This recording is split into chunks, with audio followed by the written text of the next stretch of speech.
জি আসসালামু আলাইকুম।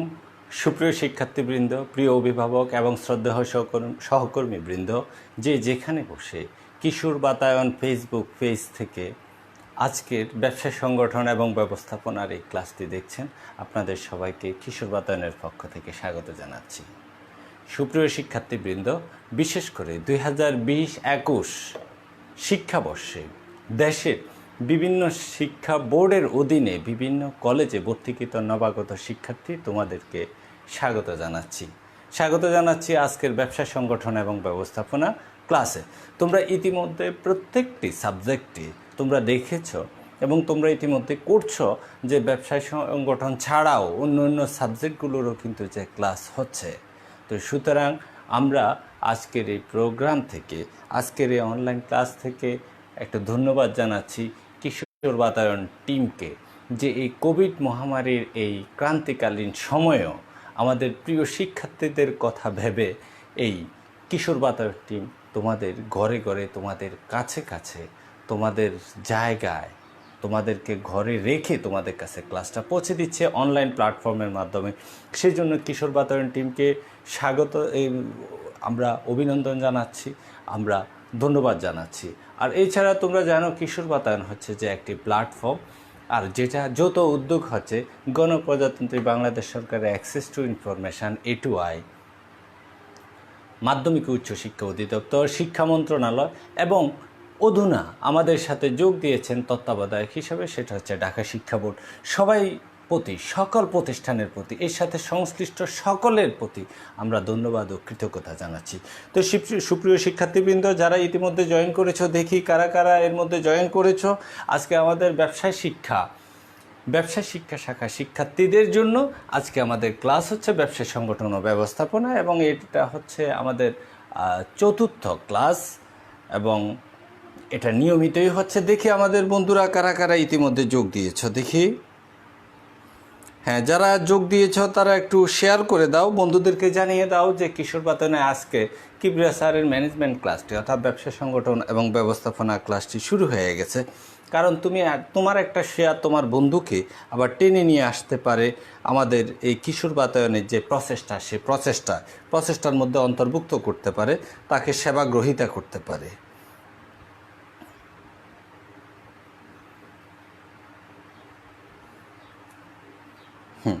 হ্যাঁ, এর মধ্যে প্রায় 120 জন কিন্তু যে আমাদের সাথে অ্যাড হয়ে গেছে, হ্যাঁ সেটা আমরা দেখছি। হ্যাঁ, এবং অনেকগুলো শেয়ার করেছো তোমরা শেয়ার করেছো, সেই জন্য তোমাদেরকে ধন্যবাদ।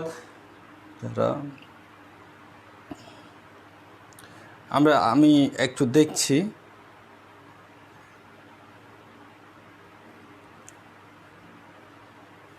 হ্যাঁ, প্লিজ যারা ইতিমধ্যে যোগ দিয়েছ তারা সকলে একটু শেয়ার করো এবং লিখে নিচে একটু ডান লিখো, DONE। এটা আসলে হচ্ছে তোমার বন্ধুদেরকে জানিয়ে দেওয়ার জন্যই হচ্ছে এই প্রসেসটা।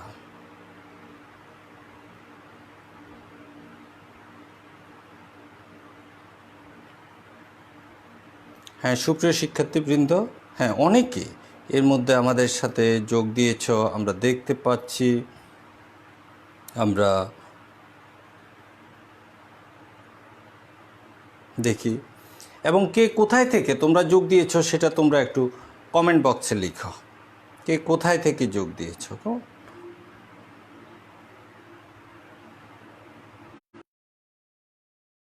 আমি দেখছি। হ্যাঁ, মরিয়ম গরিপুর মুন্সি ফজলুর রহমান সরকারি কলেজের আমার সহকর্মী, অনেক ধন্যবাদ। হ্যাঁ, জনাব রাহুল হাসান, হ্যাঁ ধন্যবাদ। সোনাপুর কলেজ নোয়াখালী থেকে সাদমান সাকিব, শেয়ার ডান, অনেক ধন্যবাদ। হ্যাঁ, যে শেয়ার করবে সে লিখবে, তাকে আমি স্পেশাল থ্যাঙ্কস দিব। পৃথ্বী ঘোষ, হ্যাঁ তুমি কিন্তু এখনও শেয়ার করো নাই। Mohammad Ali, Afia Ashraf Cox's Bazar government women's college থেকে, হাবিবা তৈবা, সুমাইয়া খানম নিশি শেয়ার করেছ, এবং আমি চাই যে তোমরা কোথায় থেকে জয়েন করেছ সেটা আমরা একটু দেখতে চাই। এবং দেখো যে মাঝে মধ্যে কিন্তু যে আমাদের এই বোর্ডের লেখাগুলো দেখা যায় না, সেটা নেটওয়ার্ক দুর্বলতার কারণে আবার মাঝে মধ্যে ঠিক হয়। তো আমরা একটু অরুণ মণ্ডল অনেক ধন্যবাদ। সাদমান সাকিব যে তোহা, হ্যাঁ ঠিক আছে, আমি দেখছি। নুসরাত জাহান নাওরিন, হ্যাঁ, উম্মে হাবিবা, কে মোত্তাকিন অনেক ধন্যবাদ। মোহাম্মদ শুভ ধন্যবাদ। আচ্ছা, মিজানুর রহমান রিহন মোহাম্মদপুর থেকে অনেক ধন্যবাদ, তবে শেয়ার করতে হবে। আছে সাদিয়া ইসলাম শান্তা, বাওয়াল বদরে আলম গভর্নমেন্ট কলেজ থেকে অনেক তোমাকে স্বাগত জানাচ্ছি। মারুফ আহমেদ, মোস্তফা হাকিম ডিগ্রি কলেজ, রাকিবুল হাসান নোয়া সোমনি সরকারি এইচএ কলেজ থেকে, তারপরে হচ্ছে দাউদ পাবলিক কলেজ থেকে হাবিবা তৈয়বা, অরুণ মণ্ডল ঢাকা থেকে, পৃথ্বী ঘোষ ওল্ড ঢাকা অর্থাৎ তুমি সোহরাওয়ার্দী কলেজ থেকে তোমাকে স্বাগত জানাচ্ছি। ফেনী থেকে রাহাতুল হাসান, তোমার কলেজের নাম লিখবে এবং শেয়ার করবে। আরফিন ইসলাম ওয়ালাইকুম আসসালাম আছে। হ্যাঁ, রানা আমার প্রিয় ছাত্র, তোমাকে স্বাগত জানাচ্ছি। আমার অনেক ছাত্ররা মাস্টার্স কমপ্লিট করে গেছে, কিন্তু এখন এই সুযোগ পেলে একটু দেখে স্যারকে, স্যার কত যে খারাপ পড়ায় সেটা আর কি। যে মোফাজ্জল সামি চিটং কমার্স কলেজ থেকে, নাইমা হ্যাঁ ডান, তোমার কলেজের নাম লিখবে। আছে নয়ন ইসলাম শরীয়তপুর থেকে, হ্যাঁ অনেক দূর থেকে, হয়তো কোনো দিন দেখা হয়ে যাবে, স্বাগত জানাচ্ছি তোমাকে। হবিগঞ্জ গভর্নমেন্ট কলেজ থেকে মহসিন উদ্দিন, চিটং গভর্নমেন্ট গার্লস কলেজ থেকে তানজিহা তোফা, নারায়ণগঞ্জ থেকে মাসুদ রহমান, চাঁদপুর থেকে সাদমান সাকিব, পুরনো ঢাকা থেকে অজয় ভদ্র, চুয়াডাঙ্গা গভর্নমেন্ট কলেজ থেকে নওরিন আফরিন ঋতু, সুমাইয়া খানম কুমিল্লা ভিক্টোরিয়া সরকারি কলেজ থেকে, হ্যাঁ তোমাকেও স্বাগত জানাচ্ছি, তুমি আমার প্রিয় কলেজ থেকে। আমি এই কলেজে কিন্তু একসময় শিক্ষক ছিলাম। আছেন চাঁদপুর শাহরাস্তি থেকে আফরিন সুলতানা, নারায়ণগঞ্জ থেকে রিপ্ত রায়হান, গভর্নমেন্ট কমার্স কলেজ থেকে রিফাত জাহান লোপা, হ্যাঁ গরিবপুর মুন্সিফুজ্জামান রহমান সরকারি কলেজ থেকে মোহাম্মদ শুভ, আমার কলেজ বর্তমান কলেজ, তোমাকে স্বাগত জানাচ্ছি। সাবিহা তাবাসসুম, মোহাম্মদপুর গভর্নমেন্ট কলেজ থেকে রাহাতুল হাসান আছে। এটাতে অনেকেই মানে যে আমাদের এখানে এসে গেছে। আনন্দমোহন কলেজ থেকে, পঞ্চগড় থেকে আছে, দৌলতপুর ডিগ্রি কলেজ থেকে আব্দুল মান্নান, মেহনাজ হোসেন মিম কলেজ থেকে, লেখা আব্দুল মান্নান, হ্যাঁ অনেক ধন্যবাদ, স্বাগত জানাচ্ছি আপনাকে। শামীম আহমেদ শামী, ওয়ালাইকুম আসসালাম আছে। হ্যাঁ, সবাই আজকে শেয়ার করেছে এবং যারা শেয়ার করে নাই তারাও করবে। মোহাম্মদ হুমায়ুন কবির ছোট ভাই, হ্যাঁ ভালো থেকো তুমি, তোমাকে অনেক ধন্যবাদ। আছে আফরিন সুলতানা, কর্পোরেনেসা গভর্নমেন্ট উইমেন্স কলেজ থেকে। আমাদের সাথে প্রায় 200-রও উপরে শিক্ষার্থী সরাসরি সংযুক্ত আছে লাইভে। তোমরা সবাই যদি দেখো, তোমরা তোমাদের প্রত্যাশাগুলো কমেন্ট বক্সে যদি লিখো, আমাদের ক্লাসটা কেমন লাগছে সেটা যদি লিখো, তোমরা আরও কী চাও সেটা যদি লিখো, কীভাবে ক্লাসগুলো আরও অনেক সুন্দর করা যায়, ইফেক্টিভ করা যায় সেটা যদি লিখো, তোমরা শেয়ার করে যদি বন্ধুদেরকে জানিয়ে দাও, আমরা অনেক বেশি কৃতজ্ঞ থাকব। মোট কথা হচ্ছে আমরা এখানে দিতে এসেছি, তোমরা যত বেশি নাও, যত বেশি জনকে দিব, তত বেশি আমরা কৃতজ্ঞ থাকবো, আমাদের ভালো লাগা থাকবে। কিশোর বাতায়ন টিম তোমাদের প্রতি অনেক বেশি। তো সুপ্রিয় শিক্ষার্থীবৃন্দ, এর ক্লাসে যাওয়ার আগে আমি আমার পরিচয় দিচ্ছি। আমি গোলাম কিবরিয়া খন্দকার, সহকারী অধ্যাপক ব্যবস্থাপনা। আমি 27তম বিসিএসের একজন কর্মকর্তা, বর্তমানে সহকারী অধ্যাপক হিসেবে কর্মরত আছি গরিবপুর মুন্সিফুজ্জুর রহমান সরকারি কলেজ, দাউদকান্দি, কুমিল্লার। ইতোপূর্বে আমি লেকচারার অবস্থায় পুরো সময়টাই ছিলাম কুমিল্লা ভিক্টোরিয়া সরকারি কলেজে।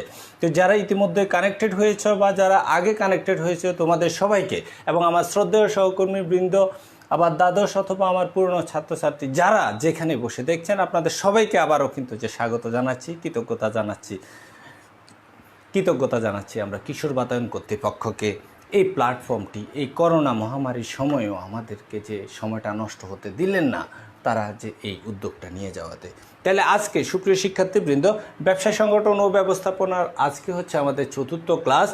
এবং তোমরা মনে রাখবে, আগামী ক্লাসে আমরা একটা সৃজনশীল প্রশ্ন পড়াবো এবং সেদিন কিন্তু যে প্রথম অধ্যায়টা আমাদের শেষ হয়ে যাবে। তো তোমাদের প্রথম অধ্যায়ে কোথাও কোনো কিছু বুঝতেও যদি অসুবিধা হয়, তাহলে সেটা কমেন্ট বক্সে জানাবে, আমি সেটার উত্তর দিতে চেষ্টা করব। তাহলে ব্যবসা সংগঠন ও ব্যবস্থাপনার আজকে ক্লাস হচ্ছে যে আমাদের সেবা কি,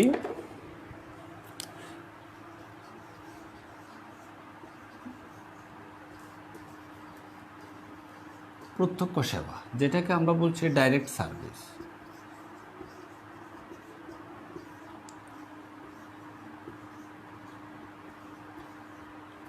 ডাইরেক্ট সার্ভিস।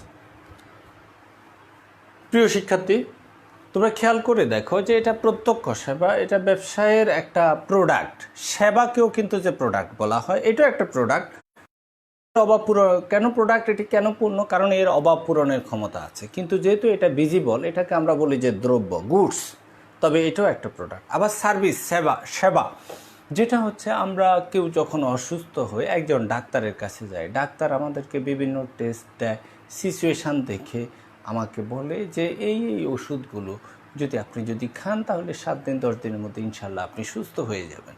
তাহলে উনি পরামর্শ দিলেন। প্রেসক্রিপশানটা কিন্তু যে পেলে আমার ওষুধ ভালো হবে না, আসলে যে পরামর্শটাই হচ্ছে যদি আমি মেনে চলি তাহলে অসুস্থতা ভালো হবে। এবং সেজন্য দেখা যায় যে 7 দিন যদি আমি ওনার পরামর্শ মতো যদি ওষুধটা খাই, 10 দিন যদি খাই, 3 দিন যদি খাই, তাহলে দেখা যায় যে আমরা আল্লাহর রহমতে সুস্থ হয়ে উঠি। তাহলে উনি যে ইয়েটা দিলেন, প্রোডাক্টটা দিলেন, আমি তো ওনাকে টাকা দিলাম, তাহলে কিসের জন্য? উনি কি হাতে আমার কিছু দিলেন? না, উনি তো ওষুধও তো দেন নাই, শুধু ওষুধের নামগুলো লিখে দিয়েছেন।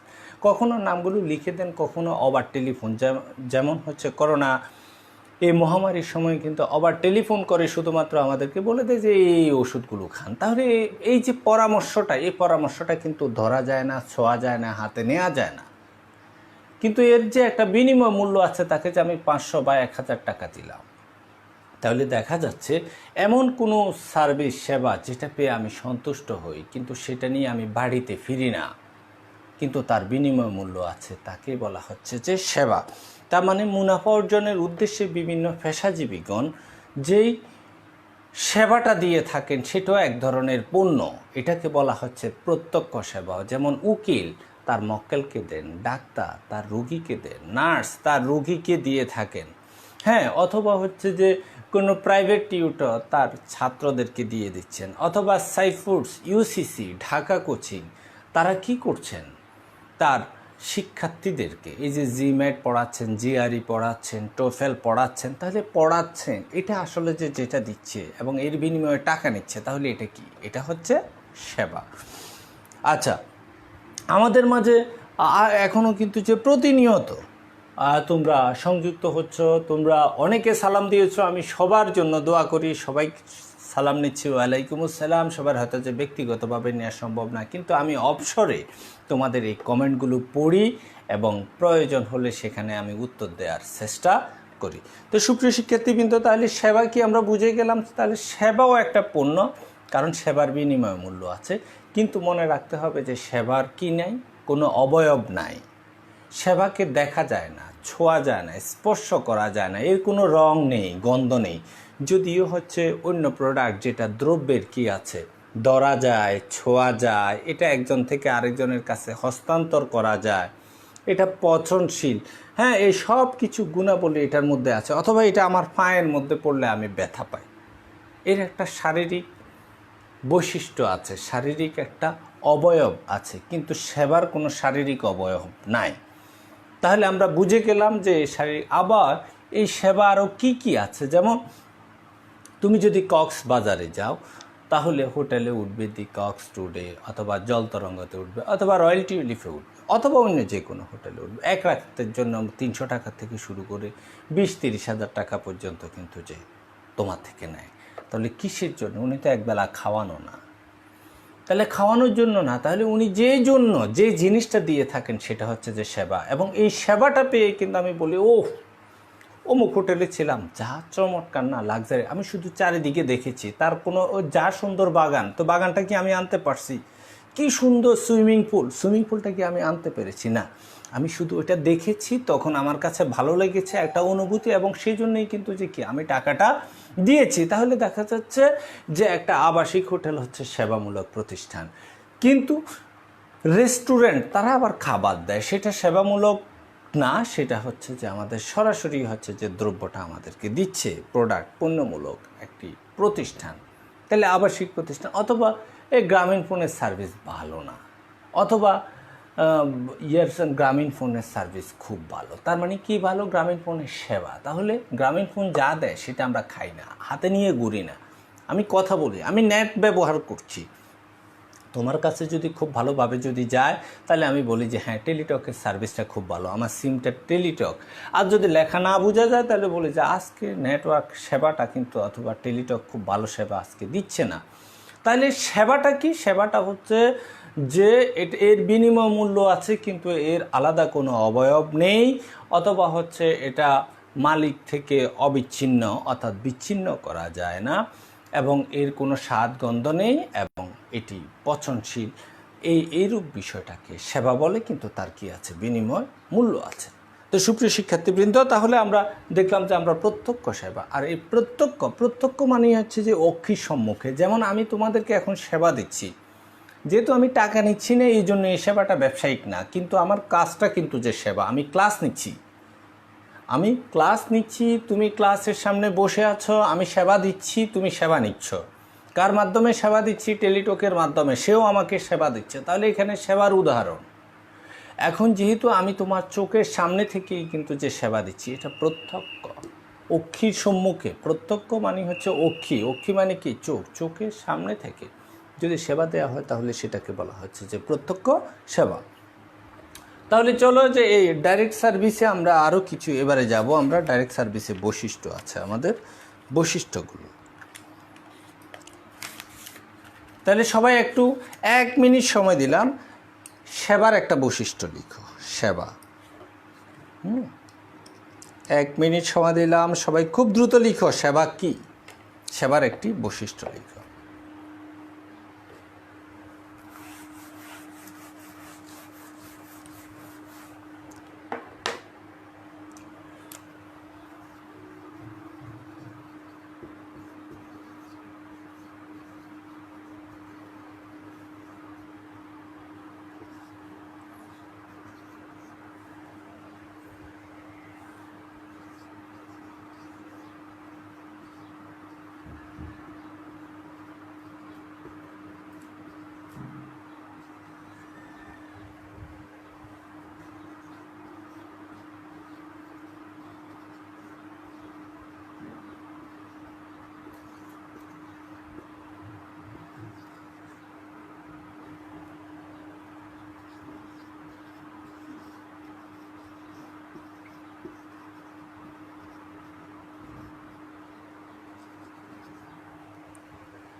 হ্যাঁ দেখি সুপ্রিয় শিক্ষার্থীবৃন্দ কে কে লিখেছ?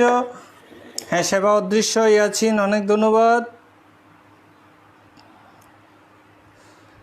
মোহাম্মদ আসলাম আহমেদ রিফাত, সেবা মানুষ অনুভব করতে পারে কিন্তু ধরা বা ছোঁয়া যায় না। বৈশিষ্ট্য হলো বিনিময় মূল্য, মজুরযোগ্য নয়। আপ্পা জামান, রিফাত জাহান লোফা, সেবা ধরা বা ছোঁয়া যায় না। গুড। কচি বাহাদুর, লেখা বোঝা যায় না। তোমাকে তো আমি লেখা বুঝার জন্য বলি নাই, তোমাকে বলেছি লেখার জন্য। তুমি লিখলে আমি সেটা বুঝবো।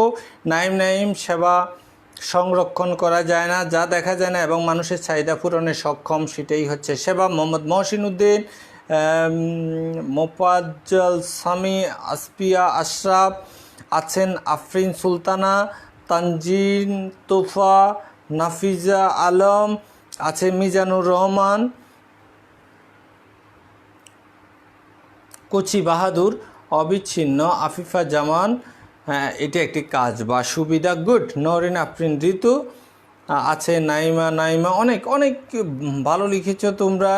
উম্মে হাবিবা, রেদওয়ান আবির, রিপ্ত রায়হান, প্রিন্স হাফিজ, অনেকেই, আরিয়ান আঞ্জুম, এশা, রাকিবুল হাসান মুন্না, আফরিন সুলতানা, সাজ্জার রহমান ইসলাম। হ্যাঁ, অনেক ধন্যবাদ তোমাদেরকে। তাহলে দেখতে পাচ্ছি যে আমরা সেবার বৈশিষ্ট্য অনেকগুলো লিখলাম। প্রথমে হচ্ছে সেবার বৈশিষ্ট্য, প্রথমে যদি আমরা দেখি তাহলে এটাকে বলবো যে আমরা সেবার বিনিময় মূল্য আছে। তার মানে সেবাটা যদি দেয়া হয় এবং ব্যবসায়িক দৃষ্টিতে সেবা হবে যদি তার বিনিময় মূল্য থাকে। কিন্তু মা তার সন্তানকে কিন্তু যে কী দেয়, সেবা দেয়। সেই ছোট্টবেলায় থেকে 9 মাস পেটে রাখে, তারপরে আস্তে আস্তে বড় করে কথা শেখায়, কিন্তু তার কি কোনো বিনিময় মূল্য আছে? তাহলে সেটা সেবা নয়, সেটা সেবা। তবে সেটাকে আমরা ব্যবসায়িক দৃষ্টিতে সেবা বলি আমরা সেটাকে, যেটা মুনাফা অর্জনের উদ্দেশ্যে করা হয়। সেম কাজটাই যদি নার্স করে, বাচ্চাকে যদি মানে যে খাওয়ায়, যত্ন নেয়, খেলাধুলা করায় এবং শেখায়, হ্যাঁ, টিচার যদি বাসায় গিয়ে শেখায়, টাকা নেয়, তাহলে এইটাও সেবা। কিন্তু এটার যেহেতু একটা বিনিময় মূল্য আছে, আমরা এটাকে ব্যবসায়িক দৃষ্টিকে সেবা বলি। সুপ্রিয় শিক্ষার্থীবৃন্দ, তাহলে দেখা যাচ্ছে সেবার কি আছে, বিনিময় মূল্য আছে। বিনিময় মূল্য না থাকলে সেটাকে ব্যবসায়িক দৃষ্টিতে কিন্তু যে আমরা সেবা বলবো না। এবারে হচ্ছে অস্পর্শনীয়। সেবাকে স্পর্শ করা যায় না, প্রোডাক্টকে কিন্তু স্পর্শ করা যায়। প্রোডাক্ট কোনটা? প্রোডাক্ট আমাদের এই যে এটা একটা প্রোডাক্ট, দ্রব্য, এটাকে স্পর্শ করতে পারছি। সেবা নিজেও কিন্তু যে প্রোডাক্ট, কিন্তু সেটা হচ্ছে অস্পর্শনীয় প্রোডাক্ট। তাহলে এটা হচ্ছে স্পর্শনীয় প্রোডাক্ট, আর কিবরিয়া স্যার যে লেকচারটা দিচ্ছে এটা হচ্ছে অস্পর্শনীয়, অর্থাৎ আনটাচেবল, তুমি টাচ করতে পারবা না। তারপরে হচ্ছে অবিচ্ছিন্ন, ইনসেপারেবল। কিবরিয়া স্যার যদি আজকে 10টায় যদি ক্লাসে না আসতেন, তাহলে কিন্তু যে এই ক্লাসটা হয়তো অন্য কেউ নিতেন, কিন্তু সেই সেবাটা কিবরিয়া স্যারের না, ওইটা ওই স্যারের সেবা। তাহলে দেখা যাচ্ছে যে সেবাকে সেবা গ্রহীতা থেকে কিন্তু যে কি আলাদা করা যায় না। বাংলাদেশের এই কোভিড মহামারীতে অনেক প্রথিতযশা ডাক্তার, চিকিৎসকগণ ইন্তেকাল করেছেন, আমরা ওনাদের রুহের মাগফিরাত কামনা করি। কিন্তু ওনারা চলে গেছেন, ওনাদের পক্ষে ওনাদের সেবাটা কিন্তু আর কেউ দিতে পারবেন না। এখন তাই বলে কি বাংলাদেশের মানুষ সেবা পাচ্ছে না? পাচ্ছে, তবে এটা হচ্ছে অন্য ডাক্তারের সেবা। তাহলে যিনি চলে গেছেন তার পক্ষে সেবা দেওয়ার সুযোগ কিন্তু চিরতরে রহিত হয়ে গেল। তাহলে সেবা একটা অবিচ্ছিন্ন জিনিস, এটাকে সেবা গ্রহীতার থেকে আলাদা করা যায় না। সংরক্ষণ অযোগ্য। সংরক্ষণ অযোগ্য বিষয়টা হচ্ছে যে একটা গাড়ি, মনে করো যে ঢাকা থেকে চট্টগ্রাম যাচ্ছে, গাড়িটা করে 42 জন যেতে পারে, কিন্তু আজকে যাত্রী ছিল না, সেই কারণে মাত্র 30 জন যাত্রী নিয়ে এই গাড়িটা ঢাকা থেকে চট্টগ্রামের উদ্দেশ্যে রওনা দিল। এই গাড়িটা তাহলে কতজনকে সেবা দিতে পারত? 42 জনকে, কিন্তু দিচ্ছে কতজনকে? 30 জনকে। এই গাড়িটা তো চট্টগ্রাম চলে যাবে, তাহলে আজকের এই সেবাটা কি রেখে দিতে পারবে?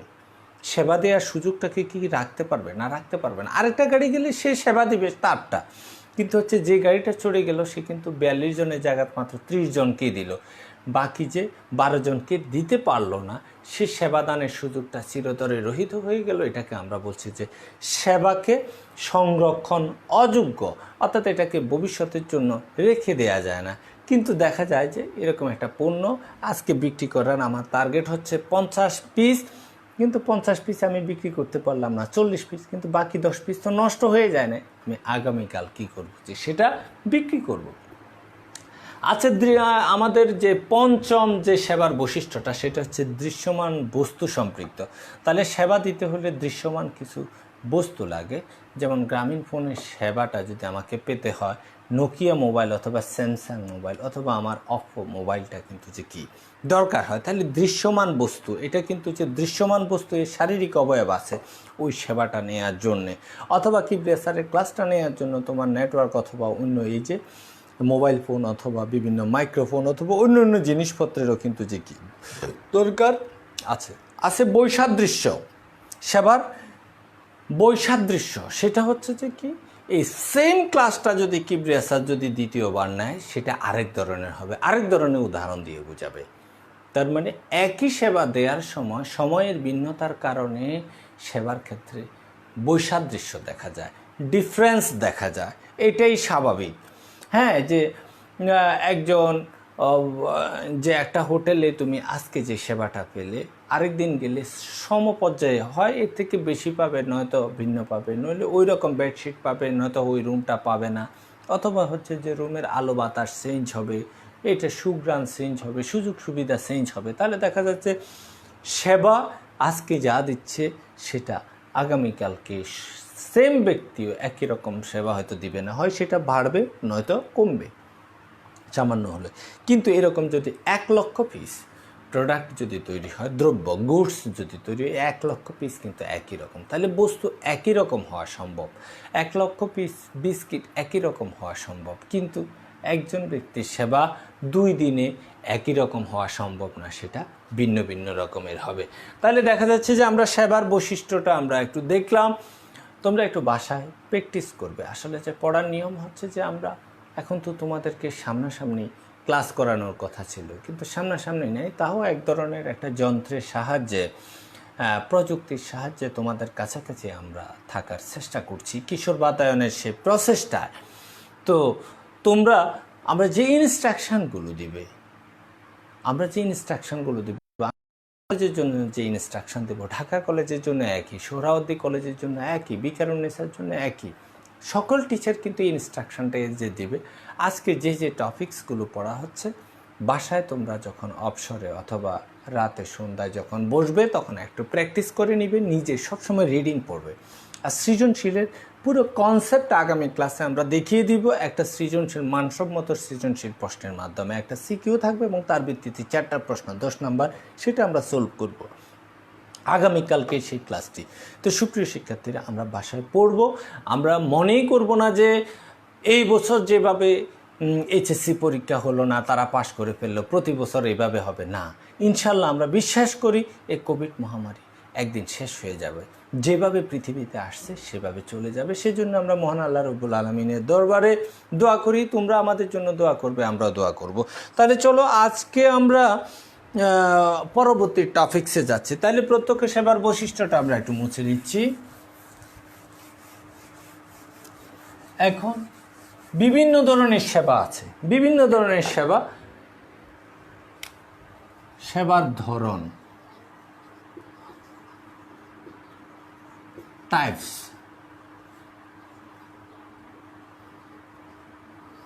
তাহলে টাইপস, বিভিন্ন ধরনের সেবা রয়েছে। এখন এই সেবাগুলো কি কি? যেমন 1 নম্বরে আছে স্বাস্থ্যসেবা।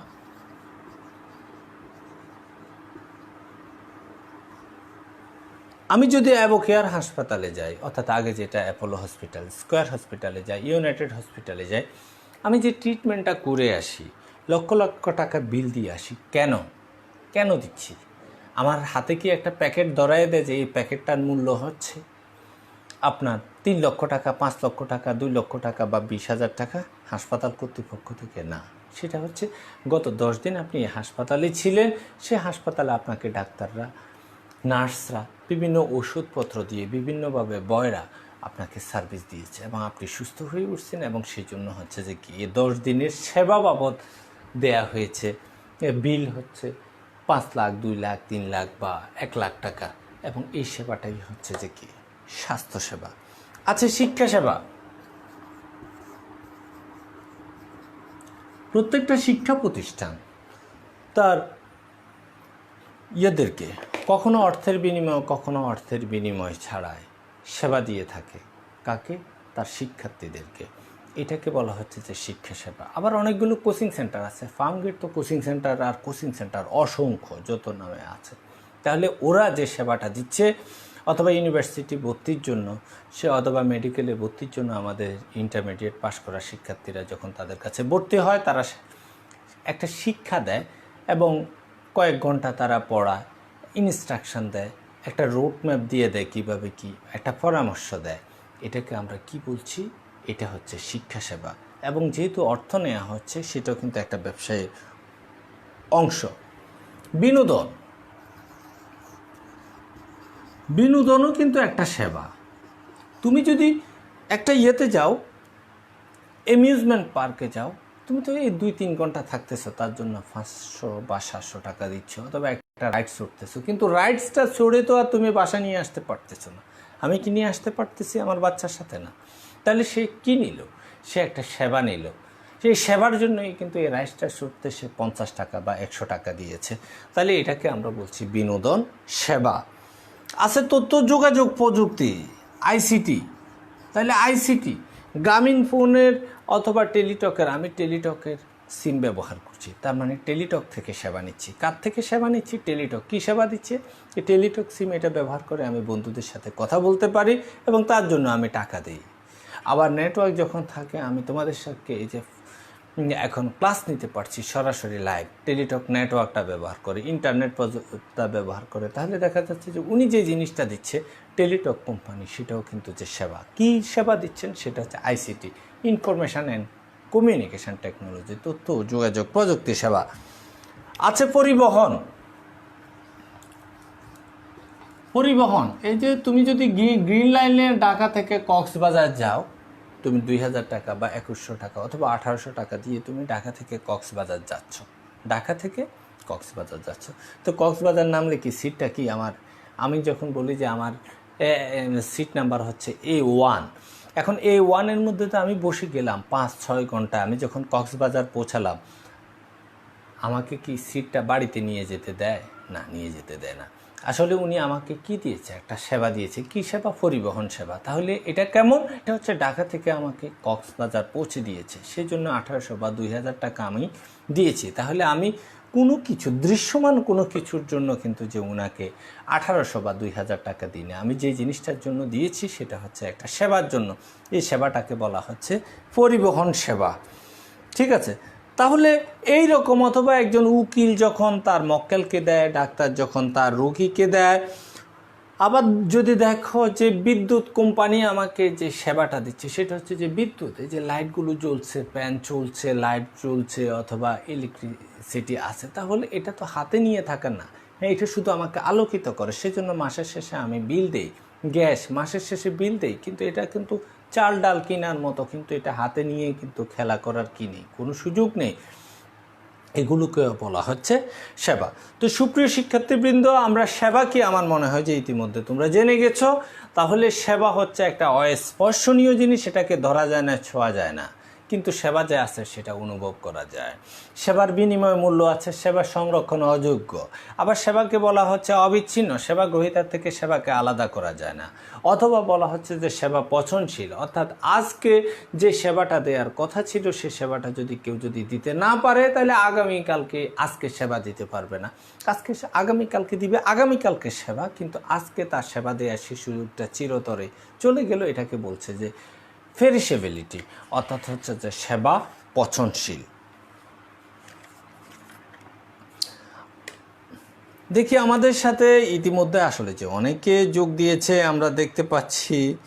হ্যাঁ, অনেকে বলছো যে লেখা বোঝা যায় না। আমি বলছি তোমাদেরকে যে মাঝে মধ্যে যখন নেটওয়ার্ক ভালো হয় তখন তোমরা একটা স্ক্রিনশট নিয়ে নিবে আর আমার ক্লাসের সাথে সংযুক্ত থাকো। এই লেখাগুলো আসলে যে একটু লিখতে হয়, তোমাদের বইয়ের মধ্যে আছে হুবহু, কোনো সমস্যা নেই। বইয়ের মধ্যে যখন পড়বে তখন আমার লেখা যদি এখন বোঝা নাও যায়, তখন বুঝতে পারবে যে ও স্যার এই কথাটা বলছে। পছন্দ বলছে সেবা সংরক্ষণ অযোগ্য অথবা সেবা অবিচ্ছিন্ন, এই কথাগুলো।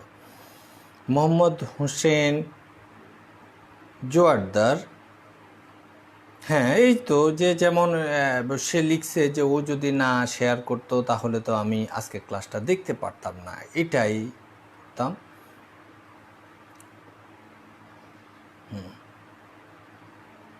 হ্যাঁ, ডাক্তার চিকিৎসার মাধ্যমে সেবা দেয়।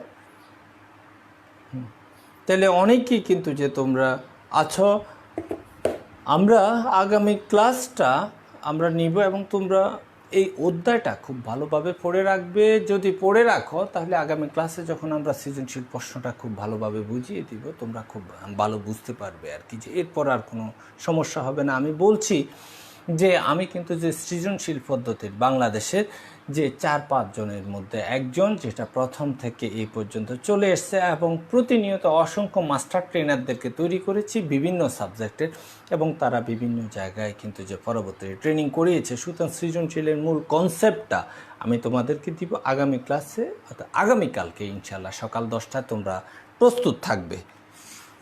এবারে আসো যে আমরা একটু পড়াবো আজকে সামাজিক ব্যবসায়। কি পড়াবো? সামাজিক ব্যবসা। সামাজিক ব্যবসাটা কি? Social business.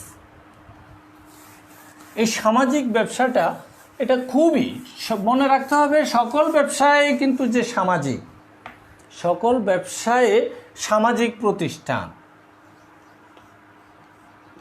সামাজিক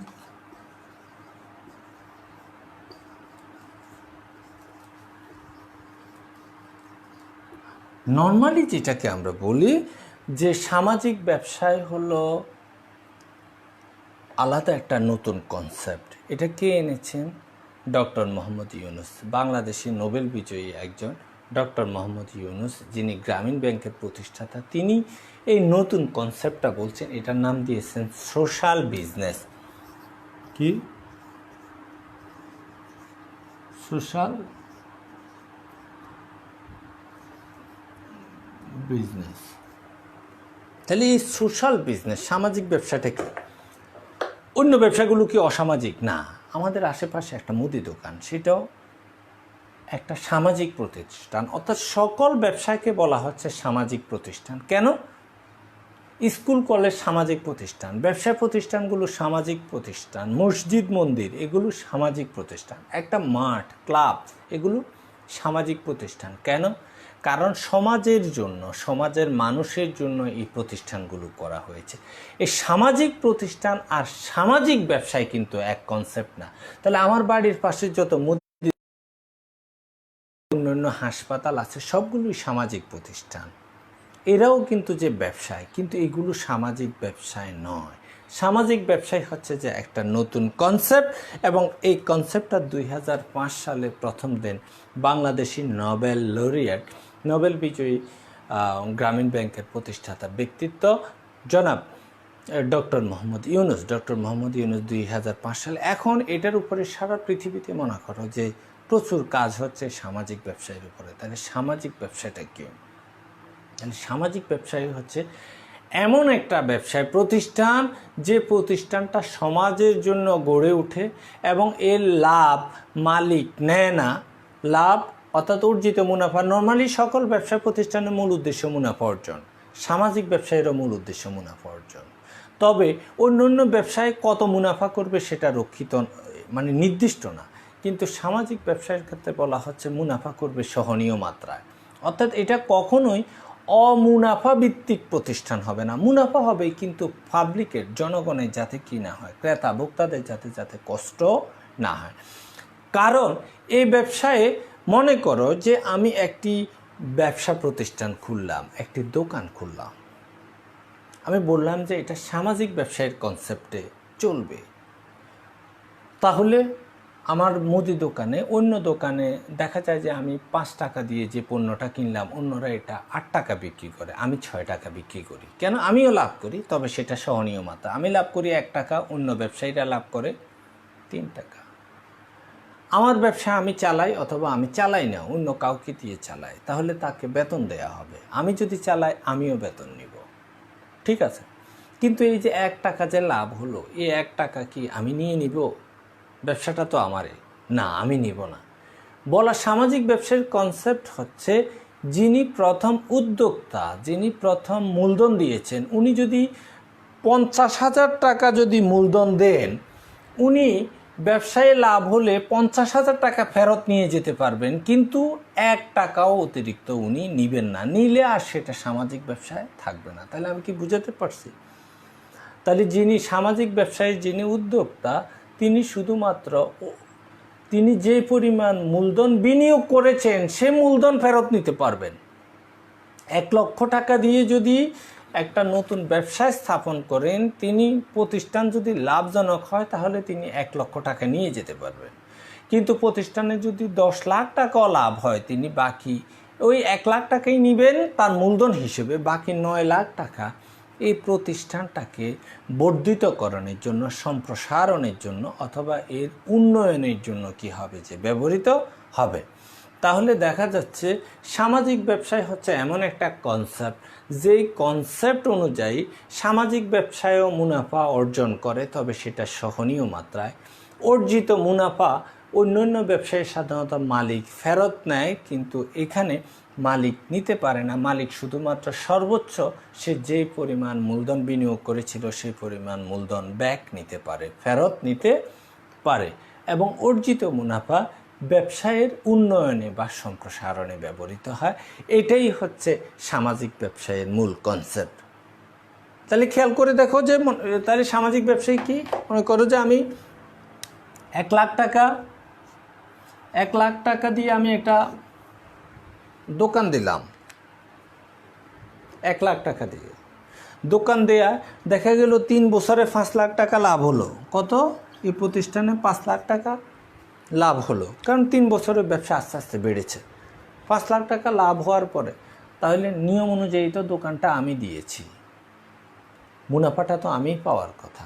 কিন্তু যদি এটা সোশ্যাল বিজনেসের কনসেপ্টে যদি হয়, তাহলে হচ্ছে যে আমি কি করব, আমি শুধুমাত্র আমি যে 1,00,000 টাকা বিনিয়োগ করেছি এই 1,00,000 টাকাই শুধুমাত্র নিতে পারবো। আর বাকি 4,00,000 টাকা কি করব, এই ব্যবসায়ের প্রয়োজনে আরও 3-4টা শাখা হবে। তাহলে এবং আমি মুনাফা, অন্যরা যদি 5 টাকার জিনিস 8 টাকা বিক্রি করে 3 টাকা যদি লাভ করে, আমার সামাজিক ব্যবসায় দেখা যাবে যে 1 টাকা লাভ করবে।